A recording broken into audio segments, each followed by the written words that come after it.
بسم الله الرحمن الرحيم الحمد لله رب العالمين والصلاة والسلام على سيدنا ونبينا محمد وعلى آله الطاهرين المعصومين المنتجبين. اللهم صل على محمد Sisters and brothers, Assalamu alaikum wa rahmatullahi wa barakatuh. One topic which I say by consensus, because there was no other topic presented or no question posed, was the concept of sayr and suluk, which was the spiritual journey necessary for every human being towards Allah subhanahu wa ta'ala, to shed some light on it and exactly what it is and how it could be done, etc. And naturally after that we will go to Surah Quraish, and there is a close resemblance as far as the central theme of this chapter with Surah Al-Fil that we talked about last week. The idea of sayr and suluk, or the theme or the principle, rests on the probably, if we were to go back to the story of creation. Story of creation and Genesis talks about that Allah subhanahu wa ta'ala mixes the clay and the soul spirit together. So this notion of humans having a complex essence of mixture of both material and soul dominates the discourse of sayr and suluk. We believe that or Urafa, or the mystics that support the idea of sayr and suluk, they claim that technically, under normal circumstance, we as humans, we pay too much attention to the material world, not enough attention to the spiritual, or at least the spiritual dimension. And Quran has already in a chapter, قَدْ أَفْلَحَ مَنْ زَكَّاهَا, when the soul is the purification of the soul as prerequisite for the success of the hereafter. In the same manner, if we want to use a simile between for simplification or bringing this issue, in the same manner, if we find ourselves in the weak physical reality, we go through a process step by step of strengthening the physique. The same manner, the spiritual dimension can be strengthened by going through these step by step process.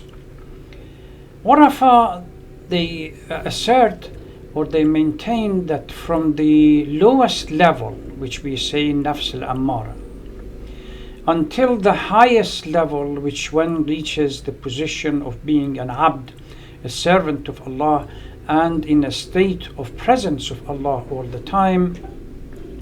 This is a journey, and this journey is divided into substations, literally step by step. And there are certain critical conditions that we have to go through before elevation takes place from, if we assume we are familiar with the three nafs al-ammara, nafs al-lawwama, nafs al-mutma'inna, the transition from each one to another requires a huge amount of struggle and working hard. In the same manner that for the physical building and the physical strengthening, we need to do the same thing. If one is at a very low level of a physical position requires to work hard and build that physique slowly. The same thing happens with the spiritual level.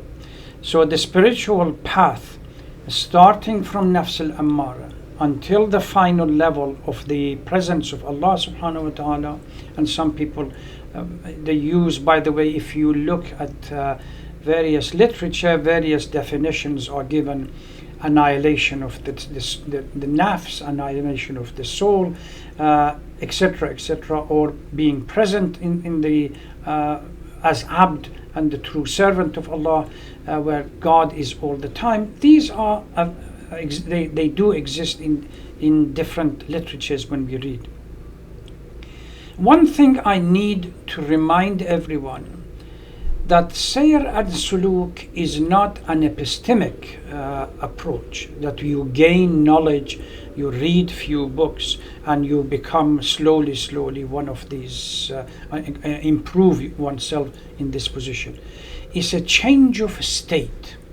It literally requires a change of state from a lower level to the higher level.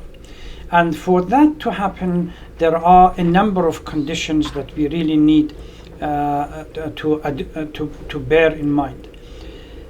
Number one, all Urafa, they say that the first step towards the process of Sayr is Tawbah. You cannot start a journey of advancement spiritually towards Allah subhanahu wa ta'ala if one has not repented. Remember when we were discussing the concept of Tawbah, I mentioned that Amir al-Mu'mineen salawatullah salam alayhi in Nahj al-Balagha talks about it, and he asserts that there are a number of conditions that must be observed or maintained or addressed. Number one is the regret of the past, looking to the past and being regretful of the past. Number two is the determination that we are not going to go back. And until these two conditions exist, I don't think any Tawbah would be possible. And if Tawbah is not possible, then one must forget about this journey of going forward, because it's not going to happen, no matter how many dhikr do we say in days, or we try to offer prayers, mustahabbat, and so on. That critical condition must be addressed. So without Tawbah, no Sayr and Suluk. You need Tawbah and repentance and significant change in the mindset and the position or the station of one's understanding, or call it the worldview and approach to things, before one could get into this journey of going forward. Well, there is a question sometimes posed, and they send email and so on. Can one move forward without the presence of a guide or a teacher? This question has been posed to a number of Urafa and scholars, and the answer they have given on a technical basis, technically, it is possible that Allah subhanahu wa ta'ala might shower somebody with a special favor, but generally speaking, no. The same way that you can go to gym and you start exercising and building muscle, suddenly you realize that the bicep is much stronger than somewhere else. There is no balance, or the presence, the lack of the presence, or the absence of the teacher that would teach and guide you through, because it's not just telling you what to do or what not to do. The teachers would see through the students, and they see the shortcoming, and they try to craft programs that specifically addresses, if somebody's shortcoming is primarily anger, they focus on that.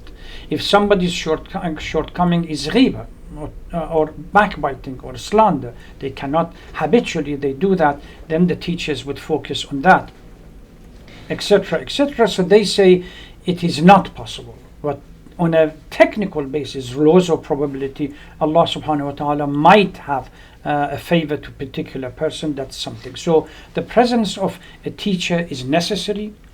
And those of you who have read the life of scholars, Marhum Mutahari rahmatullah alayh, around the end of his life, where he paid attention to this kind of spirituality, found what we call solace in the character and the person of Sayyid Hashim Haddad, which was one of the famous students of Allama Qadi, and met with him on a number of occasions, and particularly when he came to Iran to go to Mashhad in Tehran, and in Najaf and Karbala. He went to see him a couple of times. And they say, those who, particularly family members of Marhum Mutahari, they say that gradually as these meetings intensified, we began to notice a dramatic shift in the approach and the mindset of Marhum Mutahari. They call, because this is narrated from his family members, dad and so on. So this kind of things, or you can see grand scholars suddenly, as they get close to the end of their life, focusing on the concept of Tawbah and removing themselves from attachment to the material gain, etc., etc. Because ultimately, this journey, once you go through it, the more in depth the understanding is, and the further away that one gets, the less one pays any attention to one's ego and nafs al-ammara. Nafs is annihilated. One of the famous scholars, or Araf al-Nakhodaki, which was a grand scholar, the students would ask him that he said the first sign that you are getting close is not to see yourself anymore. As long as duality exists, I see myself and I see the Lord, it's not getting close. After Tawbah, the next step is what they call takhliya. Takhliya is to remove the sinful characters within ourselves. So you look at yourself, you say, okay, what do I have? Arrogance, pride, sinfulness, shortcomings, forgetfulness. All of these have to be removed. Before you create the environment where now is the time for what Urafa call tahliya, sweetening. Tahliya is emptying. Tahliya means now sweetening, to begin now replacing the old negative characters with the new positive characters. Truthfulness, standing for justice, lack of arrogance, supporting of the needy and the poor, etc., etc. And ultimately, tajliya, which means now shining. Gradually you become, you are giving it a polishing of more and more. They say this happens through the three famous Sharia, Tariqa, Haqiqa that Urafa talk about, that you cannot start this journey without observance of Sharia, which is your fundamental principles of staying away from haram and doing your wajibat. This is the most basic things. There are huge amount of literature. Unfortunately, there is a tendency both in the Western as well as our own Middle Eastern Muslims that we think by chanting dhikr, getting together, say Yahu 200 times, or Subhanallah 250 times, or Sahib al-Zaman 250 times, is going to lead to some kind of a dramatic and concrete shift. It's not going to happen, because we are having we are missing the point. It's misconception to think that the status could be changed by chanting, not by dramatic and concrete shift within our own reality. So Sayr and Suluk requires huge amount of discussion. Where we start, how do we go through it? And then after all of this, what they call it, muraqabah, that you constantly watch yourself. And you start the day break the day into short periods, and you make a solid determination that I'm going to be watchful of my deed in the morning for a couple of hours, and you constantly keep an eye on that, and gradually extend it to cover the whole day. Particularly muraqabah that have been حاسبوا قبل أنفسكم قبل أن تحاسبوا. This idea of hisab and taking account of oneself is at night before one goes to sleep. You sit down, spend 10-15 minutes. I've read the story about Marhum Mutahari again, that Ali, his son, Dr. Ali Mutahari, used to say during this period we began noticing late at night and early morning crying, weeping to the uncontrollably by my dad. When he sat late at night to look at himself and to see whether he's worthy, and during the early morning prayer, Salat al-Layl, he would do the same thing. So Ayatollah Khamenei said when he came to Mashhad, he normally came as a guest to our house, and my family used to be disturbed by the weeping late at night of Marhum Mutahari, and I wished I had 1/10 of that spiritual enlightenment kind of condition that he had. These are a number of scholars that they talk about Marhum Mutahari. Marhum Ayatollah Muntadhiri said the same thing. He said he was the one who would encourage me to get up for Salat al-Layl even if I slackened one day. Those days when both of them used to be students at Madrasa Fiziyya in Qom, the hawd or the barka in the middle of the madrasa, the water was not clean, and Marhum Muntadhiri said that I used to have eye infection those days. Marhum Mutahari used to go to the river outside. Those days the river was flowing. Now it's become a parking lot. The river, and would get an ibriq or a container of fresh water from the river for me to do wudu and for me to get up and do my Salat al-Layl. The strong attachment to mustahabbat and so on comes after one stays away from muharramat and one attaches or at least fulfills one's role in wajibat. This notion of wishy-washy approach that I don't do my prayer, Allah is Ghafoorun Rahim, and I don't do my fasting, it's not necessary, and so on, but yet I sit in a corner and do 1,000 times Astaghfirullah Rabbi wa atubu ilayh or salawat, and I expect a dramatic and concrete transformation in my status. These are wishful thinking. So one day inshallah we will spend some time discussing this further, because it's a rich, complex topic that requires an in-depth analysis, particularly for those who are interested, and one has to have the necessary time to actually spend reading. Otherwise, by just trying to do certain dhikrs and so on, it's not going to happen. So inshallah one day. Let's go back to Surah Al-Quraish, which last week when we were talking about Surah Al-Fil, it was stated that some people or scholars claim that if you are planning to offer surah in salat, you cannot separate them, the Surah Al-Fil from Surah Quraish.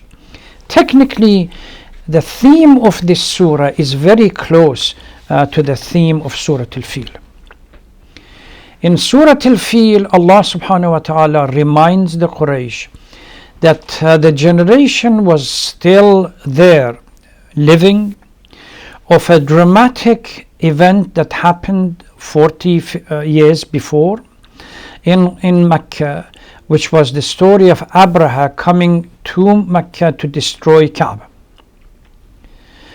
And also in that surah reminded them that if they are receiving any blessing and any sustenance, which is the theme of the theme of this surah, it's not because they deserve it. It's because technically Allah subhanahu wa ta'ala has responded and granted the chanting and the prayer of Prophet Ibrahim that asked Allah subhanahu wa ta'ala that I'm going to leave my family in بواد غير ذي زرع عند بيتك المحرم, and ربنا ليقيموا الصلاة فاجعل أفئدة من الناس تهوي إليهم وارزقهم من الثمرات لعلهم يشكرون. The prayer that Ibrahim had, asking Allah subhanahu wa ta'ala that protect them and provide them with sustenance so that they will remain grateful and thankful. In the previous surah, Allah subhanahu wa ta'ala reminds Quraysh of a physical reality that protected Mecca from it. In this surah, now the general rule that if you deserve something, the sustenance and everything else that you have, it's not because you really it's being given to you because you are, if you are given, let me put it in a different word, if you are receiving this sustenance, it's not because you deserve it. You have already gone out of line by worshipping something else. It's because of that response that Allah subhanahu wa ta'ala has towards the prayer of Prophet Ibrahim. So أعوذ بالله من الشيطان اللعين الرجيم بسم الله الرحمن الرحيم لإيلاف قريش إيلافهم رحلة الشتاء والصيف فليعبدوا رب هذا البيت الذي أطعمهم من جوع وآمنهم من خوف. Owing to the association of Quraysh the association they have with the winter and summer journeys, so they should worship the Lord of the house who fed them and sustained them to protect them from hunger and provided them with peace and security to protect them from fear. Those scholars who say that Surah Quraish is somehow complementing Surah Al-Fil, the Lam Le'ilaf Quraish, the Lam they say is Lamul Illa, which means we protected the Mecca so that a safe and sustained area is created for Quraysh to benefit Prophet. Lamul Illa. Once they say Lamul Illa, then automatically it links this surah to the previous one. Ilaf has two meanings. Ilaf could be means a close relationship and bondage. Also it means traveling. So both of these are being used in this surah. The first part of it, Layla for Quraysh, that indicates the association and the close relationship between Quraysh and the house, because Quraysh benefited from their position being close to the Kaaba. Kaaba became the hub for travelers from the north to the south as well as south to the north. Economically, they benefited from it, and most of their riches came from this association. There is another benefit that they gained from being the custodian of Baytullah, and that was إِلَافِهِمْ رِحْلَةَ الشِّتَاءِ وَالصَّيْفِ. That traveling during the summer and winter, that during summer they went to the south, to the north, and during winter they went to the south, and the caravans that they organized, business caravans. There is a verse in Surah, I believe, Ankabut. Allah subhanahu wa ta'ala remind Quraysh twice, Al-Qasas and Ankabut. أَوَلَمْ يَرَوْا أَنَّا جَعَلْنَا حَرَمًا آمِنًا وَيُتَخَطَّفُ النَّاسُ مِنْ حَوْلِهِمْ. Don't they remember that we have made a sanctuary secure while people around them being snatched away for all purposes. And also Surah Al-Qasas, أَوَلَمْ نُمَكِّنْ لَهُمْ حَرَمًا آمَنًا يُجْبَى إِلَيْهِ ثَمَرَاتُ كُلِّ شَيْء, or يُجْبِي إِلَيْهِ ثَمَرَاتُ كُلِّ شَيْء. We have established for them a secure sanctuary towards which all kinds of produce are being drawn. So the Quran reminds them of these benefits that they come.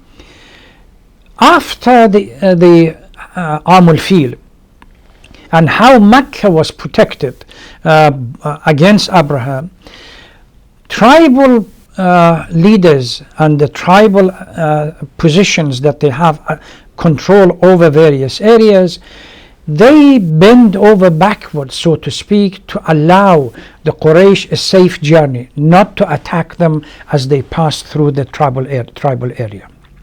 So the surah, the verse in Surah Al-Ankabut, أَوَلَمْ يَرَوْا أَنَّا جَعَلْنَا حَرَمًا آمِنًا وَيُتَخَطَّفُ النَّاسُ مِنْ حَوْلِهِمْ. يُتَخَطَّف, that means people being snatched and attacked.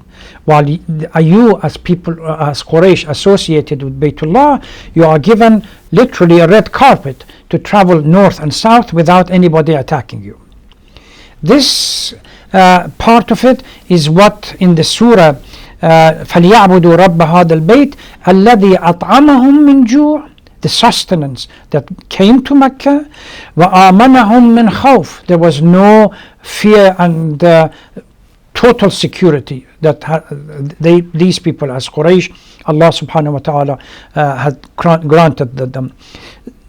By reminding them of this blessing, Allah subhanahu wa ta'ala says that you should فَلْيَعْبُدُوا رَبَّ هَذَا الْبَيْتِ, because most of your benefit comes from this house. Then it is the Lord of the house that you should worship rather than worshipping the idols. So both of these surahs are reminding Quraysh of the benefit of sustenance, security that they gain by association and close relationship with Kaaba. And in the previous surah, Surah Al-Fil, Allah reminded them of how Allah intervened to protect this Kaaba, or to protect the house, and from attack and destruction. Both of these surahs have similar central theme, that Quraysh should not feel arrogant that somehow they deserve this peace, tranquility and sustenance because of whom they are. No, because if they are given something, it's because of the prayers of Prophet Ibrahim that Allah subhanahu wa ta'ala has granted. I will stop here, and if there are any questions, inshallah we will address them. Thank you very much. Wassalamu alaikum wa rahmatullahi wa barakatuh.